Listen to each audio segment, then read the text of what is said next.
Hi, Breanne. Hi.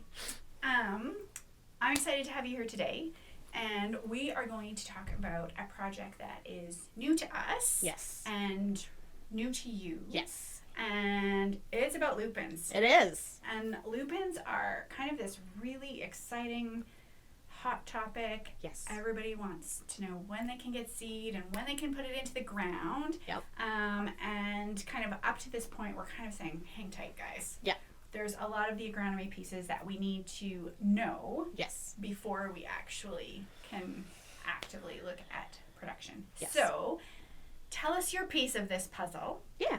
Okay. So my small piece of this, at least for right now, is looking for herbicide options. So we're testing both pre-herbicides and in-crop herbicides, looking for things that don't kill the lupins would be step one. And step two would be actually control some of our weeds. So there are products that are used obviously in Australia in their lupin production. We actually do have some products in Canada that on their label have lupin in there. But there quite a few of them are Eastern Canada products, so used more in the corn and soybean type crops. And so we don't really have the same weeds as they do. So it's great that it controls ragweed or fleabane or whatever they happen to be trying to kill, but does it kill volunteer canola and wild oats and cleavers and those types of things too? So that's kind of where we're starting right now, is trying to figure out what herbicide options there might be. Okay. So if we think about lupin as a crop. Yes. And I'm going to confess that I don't know the answer to this. Okay. And you might not either. When we compare it to other pulse crops, yes, in terms of its competitive ability. Yes. So if we think about plant structure, it's kind of a palmate-ish leaf type. Yep. Where does it fit in that kind of, if we were to string them all out? So I went back, actually Sherry Stridehorst did a little bit of research on this in the early 2000s, mid 2000s-ish. And she was finding that lupin was less competitive than faba bean and pea.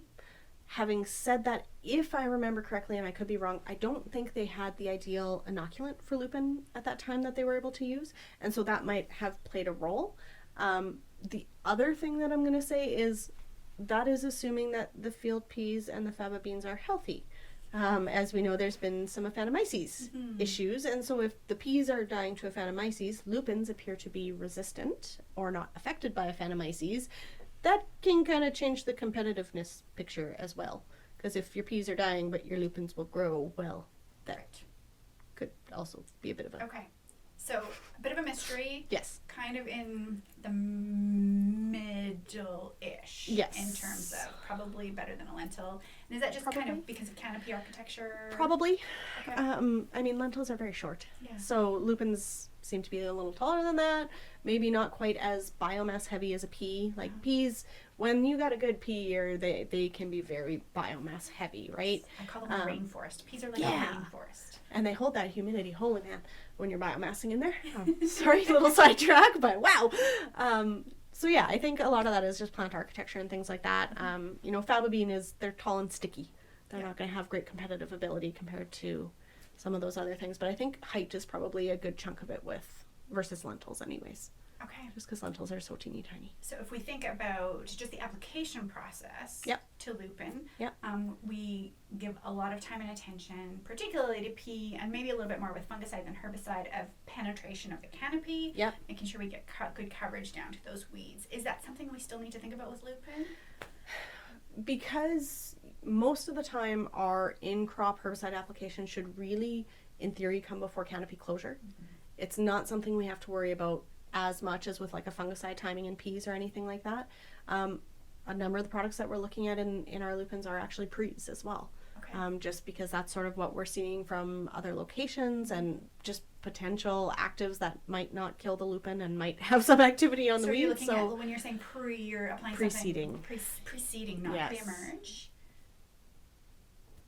Depends on the product. Okay. Yeah. And some of them are pre-seed only, some of them are pre-emerge only, and some of them can be either. Okay. So, and then we're banking on a little bit of residual. Is that what it is? Yeah. So banking on the products that are going down pre typically can be tank mixed with a non-residual for like a pre-seed burn off. Okay. But then there's residual in there that actually gives you longer term control is the goal. So most of those residual products, the goal is to try and have a residual until canopy closure. Okay, so that's a long time. So some of them are quite long residuals. Yeah. And, that's part of building some of these cropping strategies for a new crop is if we use that residual, what can we seed after too? What can we seed next year? Is that going to restrict our crop sequencing and stuff like that too? So step 1 is what won't kill the lupin. Step 2 is what will kill the weeds. And step 3 is what won't kill everything else we try and grow in the field. So, really, Okay. Something has to step die by step. at some point. Okay. Step by step. So I know we've been at this for a very short time. Yes. I think one field season? One field season. Okay. And I was on mat leave. So. And you were on mat leave. Yes. How many products were we testing? Maybe we'll start with that. Do we know? We do know. We do know. We'll find that out. I think we've got 21 or 22 treatments. That would include an untreated and a weedy check as well. So looking at about probably 18 to 20 products, because there's a couple of them that are applied both pre and in crop, looking at 2 different applications, a soil applied and a foliar application of that product kind of thing. So a really high level broad look. Yes. And you probably haven't had a chance to dive into data. Not yet. Were we successful in harvesting the lupins? We were successful in harvesting the lupins. We didn't have anything that I saw that caused major lupin damage. Like we had a little bit of stunting here and there, but nothing that was like, oh, those are dead type of thing. Having said that, we applied our pre's. We didn't get a lot of rain through May. We were kind of dry. So there's potential there that if we actually had gotten some moisture and gotten those herbicides active before those lupins had really established, that we might see a little bit more injury. So I'm not going to flat out say we had no injury from anything, because there's a little bit of an asterisk because of that weather, which seems to happen every single time I try and do pre-herbicide work. It happened in my master's as well, that it just doesn't rain, so the herbicide doesn't activate. Yes. Okay. But, maybe that wasn't such a huge issue then. Yes. I guess we'll find out. Yeah. Okay. Yeah. So the plan is to repeat. Yep. We've got another 2 years. And so this was in 3 locations as well. So I had it in Lacombe, we had it in Edmonton, we had it in Saskatoon. So 3 locations as well. Okay. And those are actually fairly reflective, probably, of the appropriate growing regions. Yes. For lupin, we're not going to seed a lupin in a brown soil zone. Not from what I'm hearing from the contacts and that I've a little more experience with lupins. Yeah. So some promise? Looks like it. A few flags that I noticed even just driving past the trial. Volunteer canola control. Looks like it might be a bit of a concern, because I could see lots and lots of flowering canola in there when, early July. It was pretty yellow. Intercrop? Yeah. Okay. So I think that's something we're probably going to have to work on. But again, I didn't dig down by treatment yet and look at which ones controlled the canola. Was it all of them that had a volunteer canola issue, or was it only certain products? That part I don't know. I just noticed driving past the research farm really this summer that it was like, oh, that's a lot of canola in the lupins. That's yellow, and it's lupins. It's not supposed to be yellow. Yes. Okay, so if we think about kind of this type of work where we're trying to introduce a new crop. Yes. And we're thinking about weed control as one of the components of best management practices. Yes. Product testing, is that the place to start? I think based on how we farm right now, which is fairly herbicide reliant. Yeah. If you introduce a novel crop and the farmer says, what do I spray? And you say, I don't know. I don't think you're going to get a lot of uptake of that novel crop. So I think it makes sense to start there. And figure out, at least from that perspective, what can we do to manage some of these weeds. And then you can start playing a little bit more with things like seeding rates and seeding dates and crop sequencing and some of those types of things once you've got at least a basic, here's how we'll manage most of the weeds. That's not involving hand hoeing or, a bunch of students pulling. Yeah. That's great punishment for teenage kids. Yes. Don't rogue the field. Okay, so product testing is a good place to start when we're thinking about introducing new crops and building best management practices. Yes. Are all of the products that you're testing registered for Lupin? No. So can we talk about that process just a little bit? Yes. So, step 1 is really identifying a product with potential. Hopefully we're going to find a few products with potential. But how? What do you do? So that is this initial product testing. You look at other places the crop's grown. Okay. So what are they using in Australia? What are they using to control it? Do we even have that active ingredient in Canada for something else? So that's where, like I said, a lot of these products are sort of corn soybean products that at least I can pull because they're in Canada. They're already registered for something in Canada. Then you need the registrants to buy in. they're going to have to do some of the work in terms of getting their label updated to actually get Lupin added.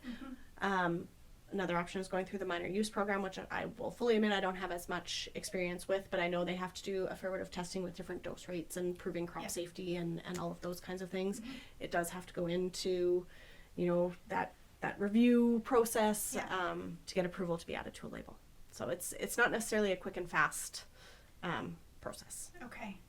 So I think actually through minor use it could be even as many as 2 years, and I think there's a certain number of data points. I think so. And I know that we have as APG representatives that sit on the minor use board. In fact, I think Leanne might be the chair. Okay.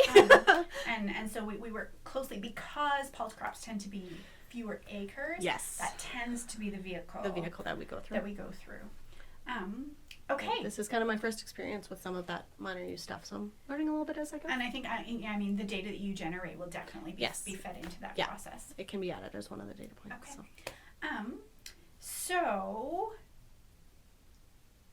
this is where we're at now. Your project kind of feeds into a larger project that's also looking at some of those other agronomy pieces. Yep. I guess if you wanted to leave us with kind of just a couple of, Lupin thoughts. Yep.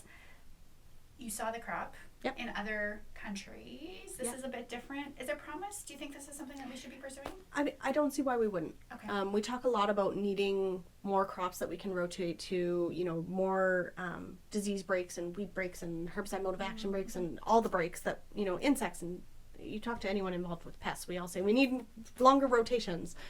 How do we do that if we don't have other crops to rotate to? So I think from that perspective alone, absolutely, we need to be looking at some of these novel crops.